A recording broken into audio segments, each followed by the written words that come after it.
tua morte até que venha, Senhor Deus. Recebe então esta oração, recebe este culto.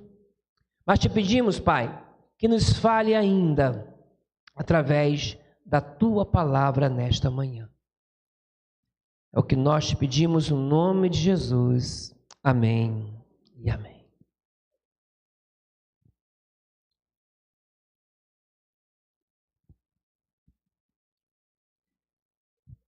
Que Deus assim nos abençoe. Nós estamos numa manhã tão bonita. Louvamos a Deus por tantas coisas. E como a igreja tem trabalhado, operado, como a igreja tem se confraternizado, irmãos. Eu acho que nas últimas 24 horas eu já participei de umas 3 ou 4 confraternizações e tem mais. Que bom que seja assim para a nossa comunhão e para a honra e glória do nosso Deus de todo o coração. A gente agradece a Deus pela fidelidade dos irmãos. Só para registrar, a igreja votou em uma das suas últimas assembleias. Nós vamos começar a troca dos nossos ares, né, do ar-condicionado aqui da igreja. Por razões óbvias, estamos com o nosso verão cada vez mais intenso e a gente votou que vamos fazer de 2 em 2, como Jesus mandou, né? De 2 em 2, né? A gente vai trocando até pelo valor e já foram trocados 2 aparelhos, tem 2 aparelhos novos. E aí nessa manhã eu vim de terno e gravata, que eu quero testar, né, a eficiência aí dos nossos aparelhos novos. Mas eu só quero dizer e agradecer a Deus por isso, por tudo que a igreja tem alcançado pela fidelidade dos irmãos. O título da mensagem desta manhã é Perto da Cruz. Evangelho de João 19, e eu vou ler do verso 19 até o verso de número 30.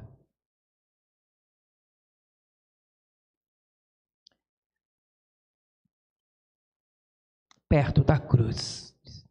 João 19, assentados com toda atenção, ouçamos a mensagem, a palavra do Senhor.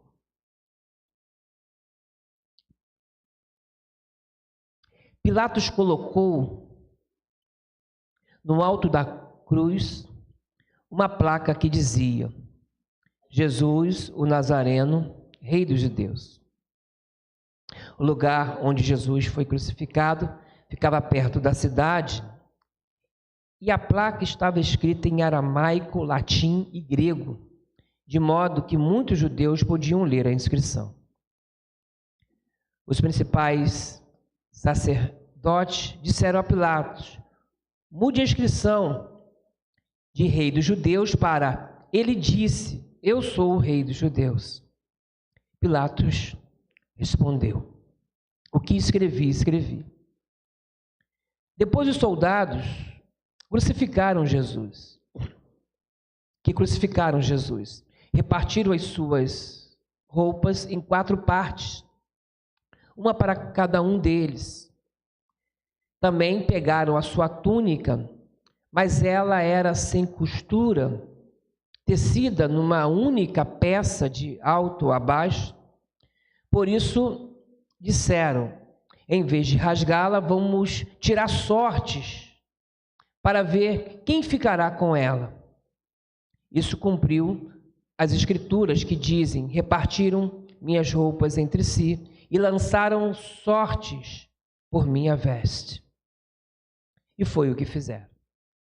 Perto da cruz estava a mãe de Jesus, a irmã dela, Maria, a esposa de Clopas, e Maria Madalena. Quando Jesus viu sua mãe ali, ao lado do discípulo a quem ele amava, disse: mulher, este é seu filho. E ao discípulo disse: esta é sua mãe. Daquele momento em diante, o discípulo a recebeu em sua casa. Jesus sabia que a sua missão havia terminado e, para cumprir as Escrituras, disse: estou com sede. Havia ali uma vasilha com vinagre, de modo que ensoparam uma esponja no vinagre e colocaram na ponta de um caniço de isopo e a ergueram até os lábios de Jesus. Depois de prová-la, Jesus disse: está consumado. Então, inclinou a cabeça e entregou o Espírito. Que Deus abençoe a sua santa e bendita palavra. Meus irmãos, nós, como bem sabe, temos estudado todo esse evangelho às quartas-feiras. Se você não tem acompanhado, você pode acompanhar pelo nosso canal lá no YouTube. Boa parte, acho que desde o capítulo 3, se eu não me engano, todos os estudos estão lá para que você possa acompanhar as lições maravilhosas desse evangelho. Na última quarta-feira nós estudamos o capítulo 19 e vimos ali alguns pontos importantes e alguns eu quero me aprofundar um pouco mais e trazer um pouco mais nesta manhã. É interessante que quando nós olhamos para esse texto, a gente tem na nossa mente como um drama sofrido pelo nosso Senhor Jesus Cristo. E foi, de fato foi. Eu tenho colocado esse texto nas minhas palavras em estudo, que este é o momento mais importante de toda a história da humanidade. Tudo que aconteceu e acontece no mundo, na verdade, se volta para este momento aqui, em que o Senhor Jesus entrega a vida dele na cruz. Tudo que você lê na Bíblia, desde Gênesis até o Apocalipse, só tem sentido porque este momento aconteceu.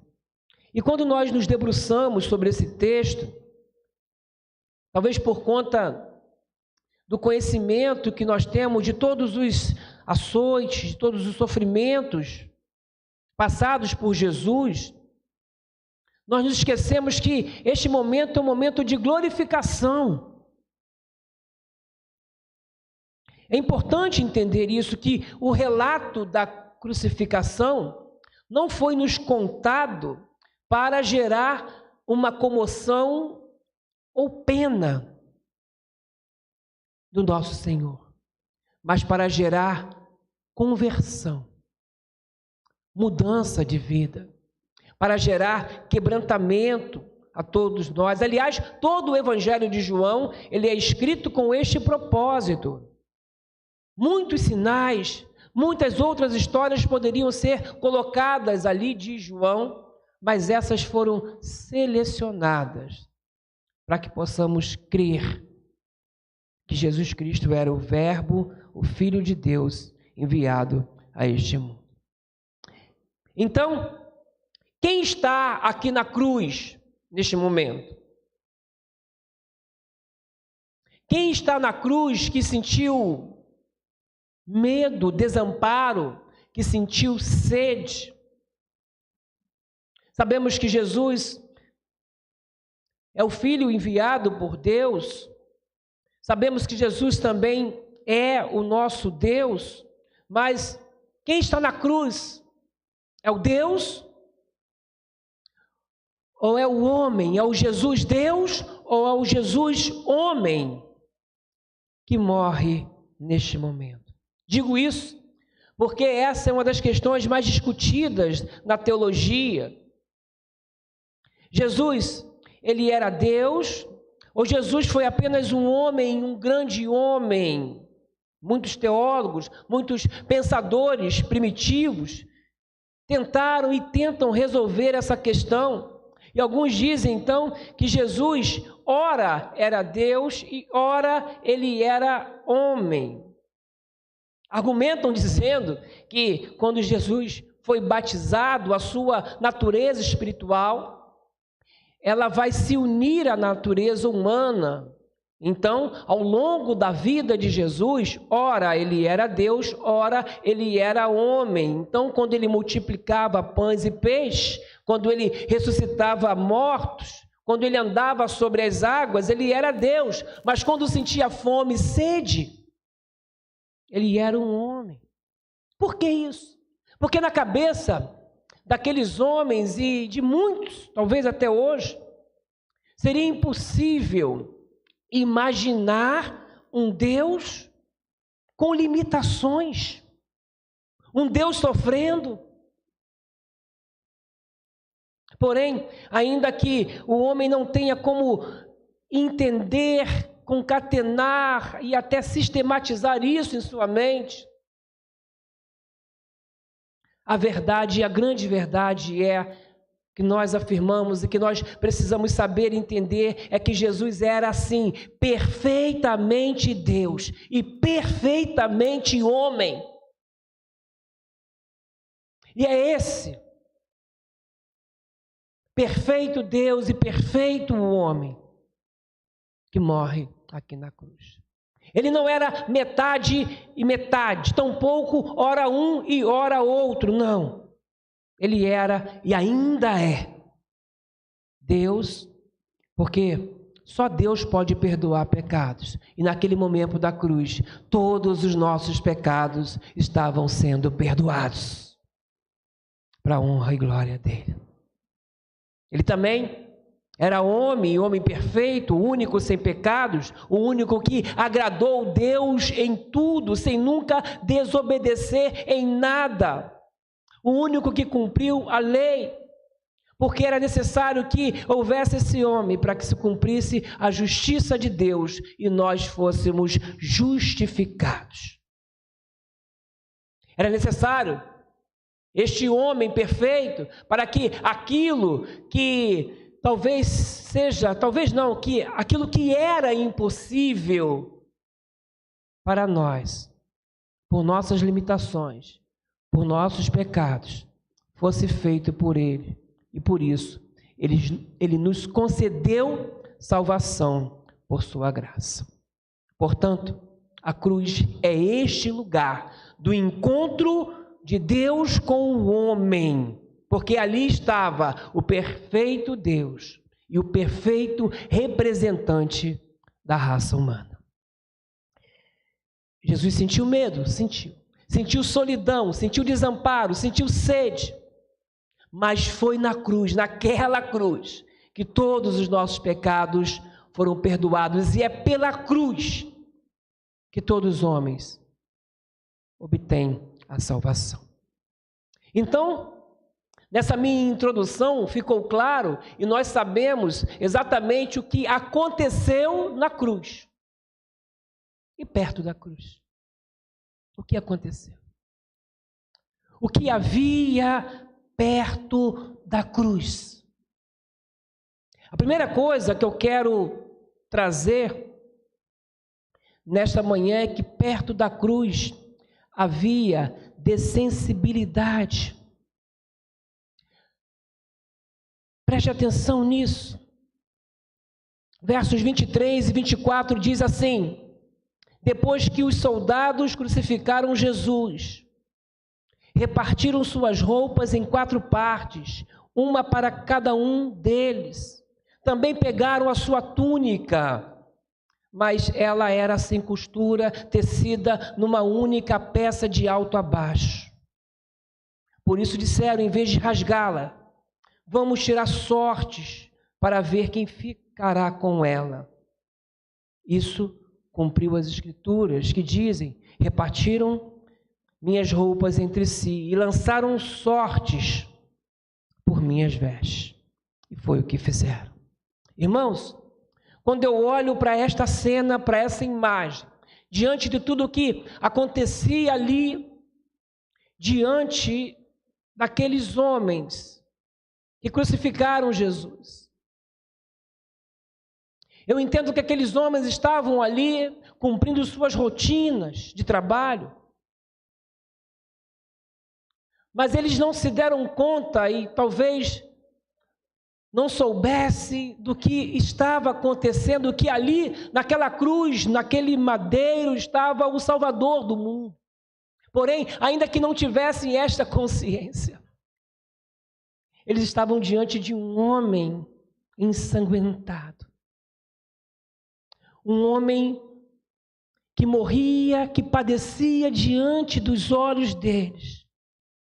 Ou seja, ainda que ignorassem o sentido espiritual da crucificação, diante deles havia um homem agonizando, sangrando, e eles preocupados com quem ficaria com as roupas de Jesus. A preocupação era essa. Diante deles, o Filho eterno de Deus, ou simplesmente, pela falta de alcance, de conhecimento, um homem sofrendo e eles fazendo rifa. Preocupados com o jogo, preocupados com o que iriam ganhar, com o que iriam receber, além do seu trabalho ali, qual era o lucro que teriam naquele momento. Ah, irmãos, essa falta de sensibilidade tem alcançado muita gente hoje, e ainda hoje, parece que vemos essa cena acontecer. Gente que busca o Evangelho para ganhar alguma coisa. Gente que busca o Evangelho a fim de algum destaque político, para promover os seus escritos, os seus livros, a sua música. Gente que está na igreja e não tem a sensibilidade de entender o que aconteceu de fato naquele dia ali na cruz, e esse é o motivo pelo qual eu e você estamos aqui, pelo qual cantamos, pelo qual nos reunimos. Gente que está na igreja para ver o que a igreja oferece, por motivações pessoais, e parecem tão indiferentes ao que aconteceu na cruz, como esses soldados foram naquele momento. Gente que participa da ceia sem reflexão, sem arrependimento, sem reverência, sem a compreensão que o que está sendo representado aqui é o corpo partido e o sangue derramado do nosso Senhor Jesus Cristo. E tem até gente que não participa porque perdeu a sensibilidade do que é estar na igreja, do que é cultuar a Deus, do que é celebrar, e que o motivo que nós nos reunimos aqui é porque há 2000 anos um homem sofreu de dores por amor de todos nós. Você não pode estar na igreja ou participar de uma igreja por outro motivo, apenas para cumprir a sua rotina de coisas, ignorando o sofrimento de Jesus na cruz por amor de todos nós. Por isso eu digo, irmãos, não percam a sensibilidade espiritual. Não deixe que a rotina da vida, a rotina de estudos, a rotina de trabalho, a rotina de igreja dessensibilize você da presença de Deus nas nossas vidas. Do quanto nós precisamos dele, nos dobrar diante dele, o quanto nós precisamos orar, buscar, ler a palavra. Quando nos convertemos, aquele que nós chamamos de o primeiro amor, somos dedicados, queremos estudar, queremos conhecer, e os anos vão passando e nós vamos ficando, perdendo essa sensibilidade do motivo pelo qual a igreja do Senhor se reúne. Eu vou à igreja. Eu vou à igreja, eu não vou hoje não. E perdemos esse conteúdo tão importante, Então, eu faço esse apelo: não seja um crente apenas nominal, ativista, que se mostra, na maioria das vezes, indiferente ao mover de Deus e à obra de Deus que acontece diante dos seus olhos. Não seja essa pessoa. Irmãos, como nós nos tornamos sensíveis ao sofrimento alheio. Eu repito, havia um homem ensanguentado.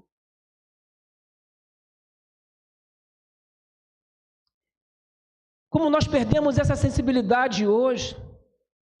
É possível que, se virar um caminhão de comida aqui na esquina, todo mundo corra para socorrer a comida,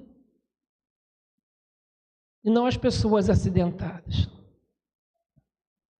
Falei sobre isso quarta-feira, e é verdade, eu ia pregar na região dos Lagos, num congresso. Um irmãozinho abençoado veio me buscar, caminhávamos, e na estrada havia virado um furgão, batido, um furgão de material descartáveis, copo, pratos descartáveis.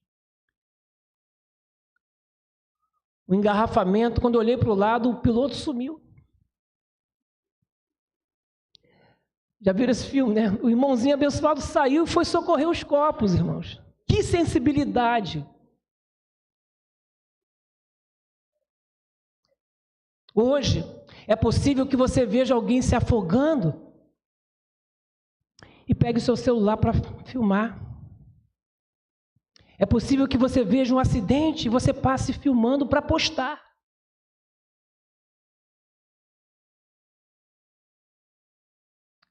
E aí a gente vai perdendo a sensibilidade de amar as pessoas, de amar o próximo, perdendo a sensibilidade do sofrimento alheio.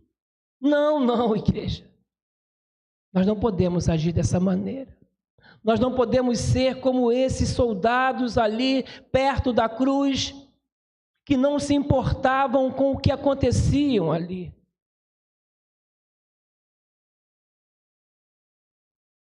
Como cristão, não perca a sua sensibilidade, principalmente a sua sensibilidade espiritual. Não esteja numa igreja preocupado com o que você vai ganhar de Jesus. Aquelas roupas eram dele.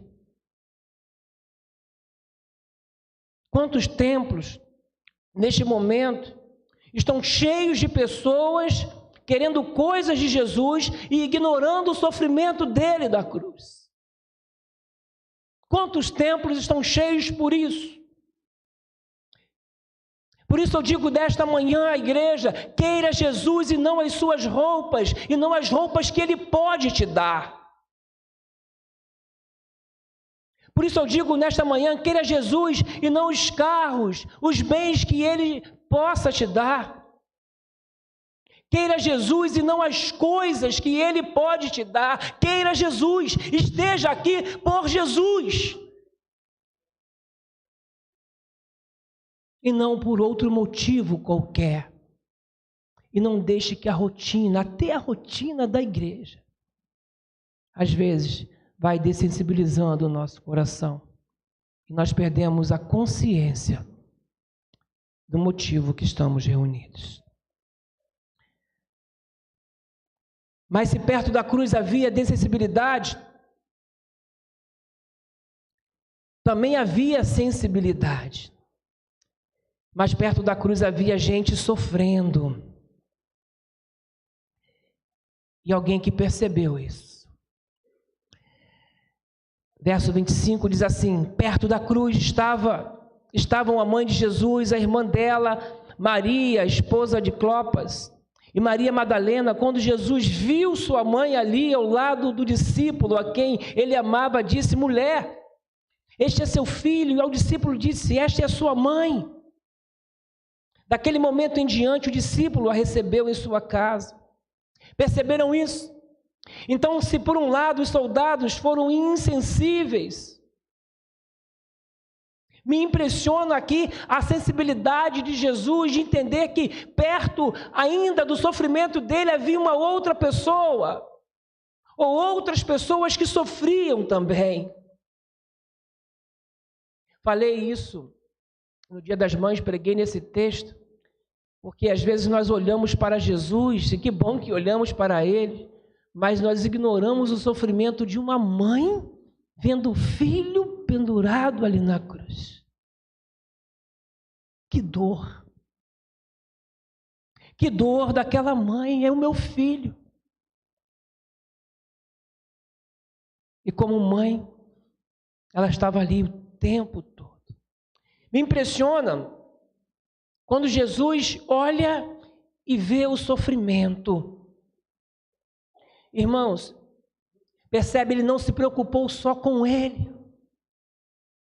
Ele se preocupou com o próximo. Ele se preocupou com a mãe, ele se preocupou com o amigo. Perto da cruz havia gente sofrendo. E o que mais me impressiona é que Jesus viu a mãe. Ele viu o amigo. Que lição! A lição que fica aqui é que a vida cristã não é viver para si mesmo, ainda que você cumpra a sua missão pessoal.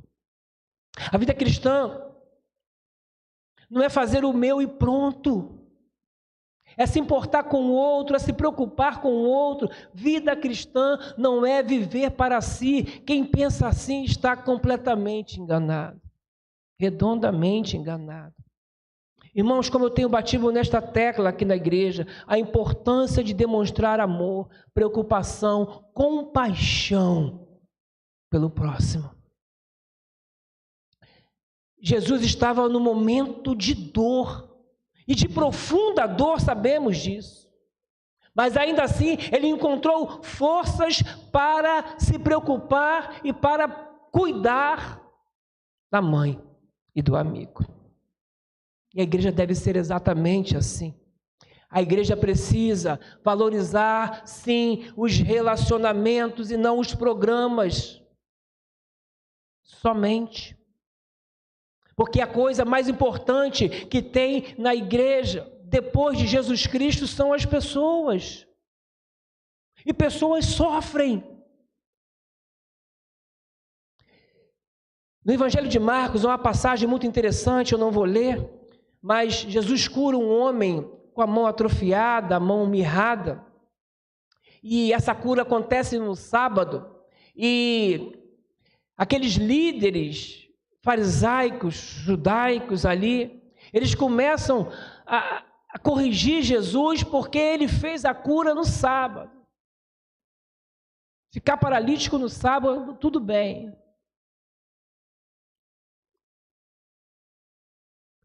Mas curar alguém não podia.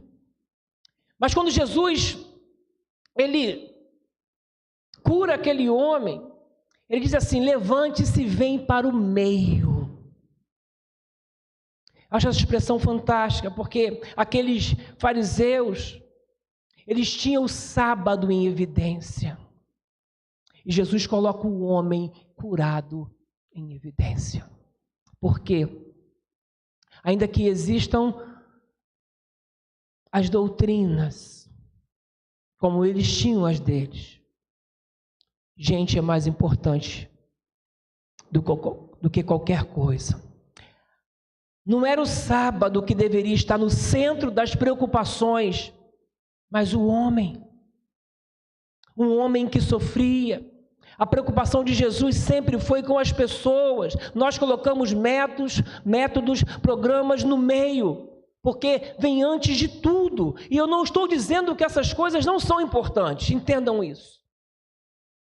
Só estou dizendo que pessoas valem mais e são mais importantes do que todas essas coisas. Porque foi por pessoas que Cristo morreu na cruz, foi por gente, não foi por conceitos que ele morreu na cruz. Igreja é gente pela qual Cristo morreu, gente que ele interrelacionou, independentemente de idade, como fez com João e Maria, independentemente de homem ou mulher, como fez com João e Maria. A cruz cria relacionamentos. Se você está em Cristo e não cria relacionamentos, você precisa rever alguma coisa. Se você está em Cristo e não se importam com a dor e com o sofrimento, você precisa rever a sua compreensão do Evangelho. Igreja é gente solidária, gente que cuida, gente que se importa com o sofrimento do outro, mesmo na dor. Jesus teve olhos para João e Maria. Mas perto da cruz havia ainda gente disposta a servir com humildade. Em terceiro lugar, eu não li esse texto, mas vou lê-lo agora. João 19, de 38 a 40 diz: depois disso, José de Arimateia, que tinha sido discípulo secreto de Jesus, que temia os líderes judeus, pediu autorização a Pilatos para tirar da cruz o corpo de Jesus. Quando Pilatos lhe deu permissão, José veio e levou o corpo. Estava com ele Nicodemos, um homem que tinha ido conversar com Jesus à noite. Nicodemos trouxe cerca de 35 litros de óleo perfumado feito com mirra e aloés. Seguindo os costumes judaicos de sepultamento, envolveram o corpo de Jesus em lençóis compridos de linho, junto com essas especiarias. Aqueles homens também estavam perto da cruz. E eles são citados aqui por João de uma maneira que nos impressionam, porque eles se apresentam para servir ao Senhor com toda humildade. Por que digo isso? Porque José de Arimateia era um dos homens mais importantes naquele momento da história.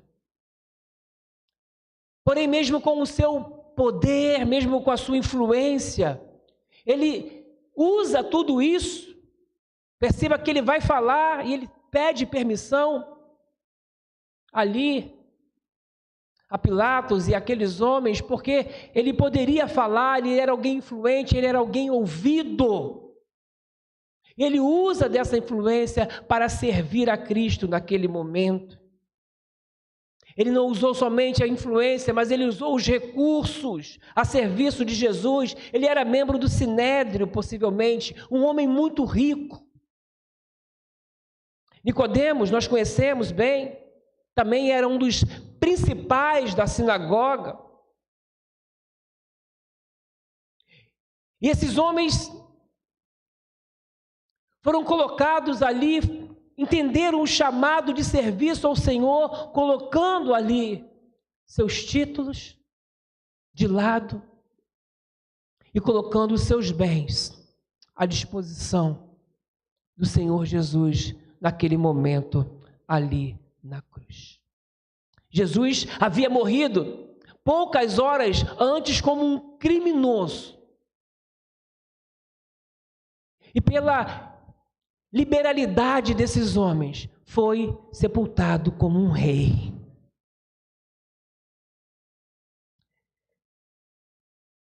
Mas o que me impressiona é porque esse serviço, e eu vejo aqui a humildade, o serviço de preparar corpos para um sepultamento, não eram feitos por homens com este prestígio.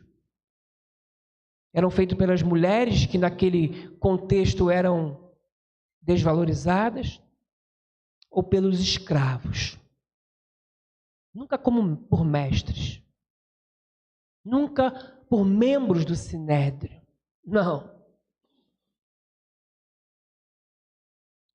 Talvez Nicodemos e Arimateia, no nosso dizer popular, eles eram os caras em Israel. Mas quando se convertem, eles põem a mão na obra para fazer o que os escravos faziam, porque entenderam que o maior é aquele que serve. E eu digo o seguinte, irmãos, Que sejamos nós humildes na casa do Senhor, sirva com humildade, sirva com dedicação. Como temos visto pessoas servindo com altivez, com arrogância, cheias de si. Coisas como, só eu sei fazer, eu sou o melhor, servindo com cargos, servindo com títulos. Mas Nicodemos e José de Arimateia se propôs a servir como se fossem escravos. Eu quero dizer, irmão, que você pode ter o recurso que você tiver, você pode ter empregada na sua casa, mas no reino de Deus, limpar o chão vai ser um privilégio. Carregar um banco vai ser um privilégio. É isso que nós precisamos entender enquanto a igreja. E perto da cruz, havia gente servindo com humildade. Eu quero concluir a minha palavra nesta manhã. Vimos o que havia perto da cruz. E hoje, o que há? Como nós nos apresentamos perto dessa cena da cruz? Com insensibilidade? Com indiferença? Com omissão? Orgulhosos? Cheios de nós mesmos? Ou humildes? Como devemos nos apresentar? Eu diria ainda que perto da cruz também houve conversão.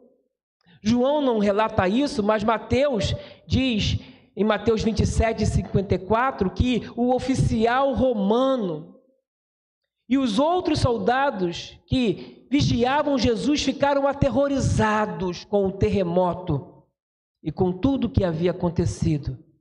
E disseram, este homem era verdadeiramente o Filho de Deus. Ou seja, o centurião que comandou os soldados que agrediram Jesus até a morte, ele reconheceu que Jesus era o Filho de Deus. E você?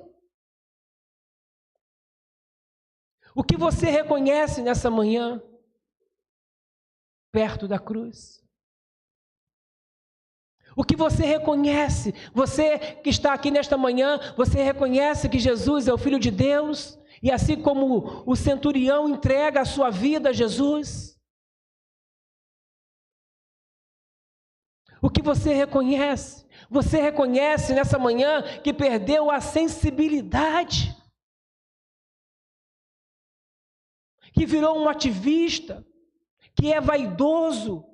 Que se tornou até arrogante por isso?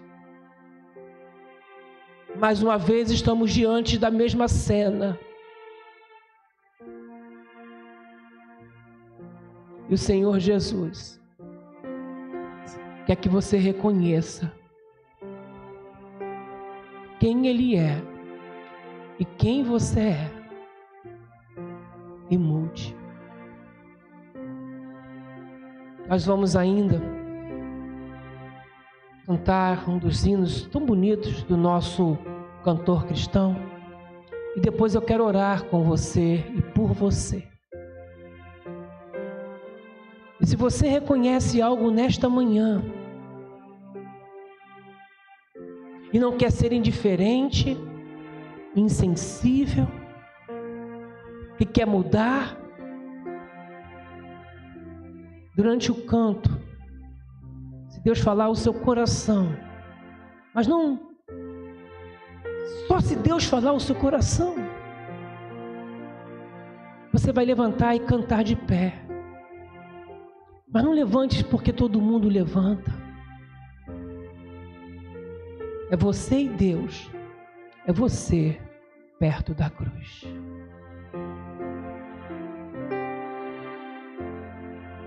Quero estar ao pé da cruz, de onde rica fonte corre franca salutar. 289, o hino. Calvário monte, sim na cruz, sim na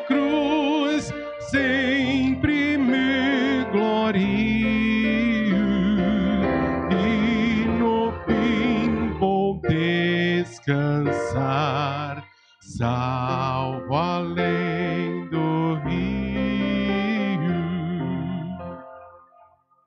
Ao tremer ao pé da cruz, graça eterna achou-me, matutina estrela ali, raios seus mandou-me. Sim, na cruz, sempre me glorio, e enfim vou descansar, salvo além do rio.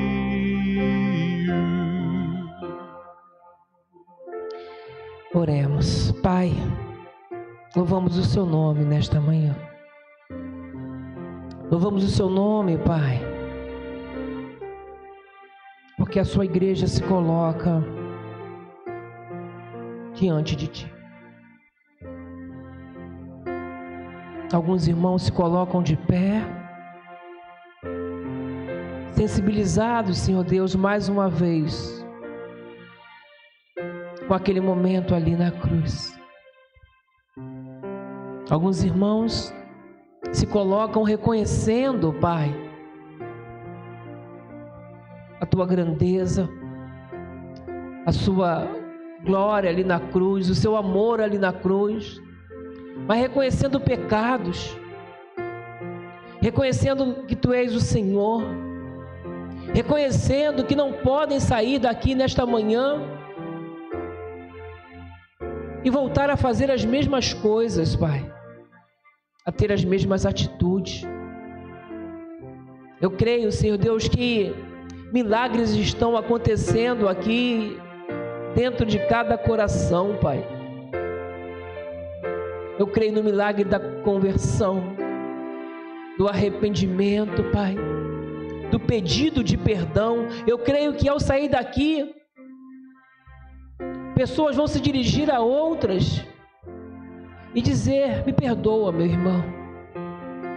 E ouvirão: eu te perdoo. Eu creio, Senhor Deus, que pessoas vão sair daqui comprometidas contigo. Eu creio, Senhor Deus, que nesta manhã nós vamos sair daqui cada vez mais dispostos, Pai, cônscios do motivo que nos fez chegar até aqui, sermos membros dessa igreja. Eu creio que nesta manhã muitos sairão daqui com a disposição de servir com humildade, de dar os seus bens, Senhor Deus,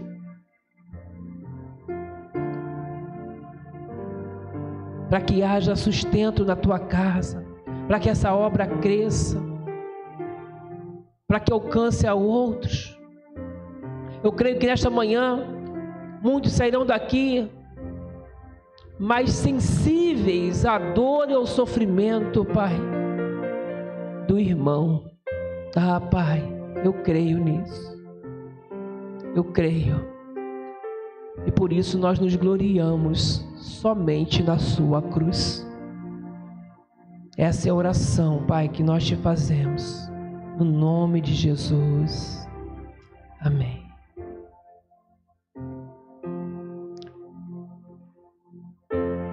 Senhor,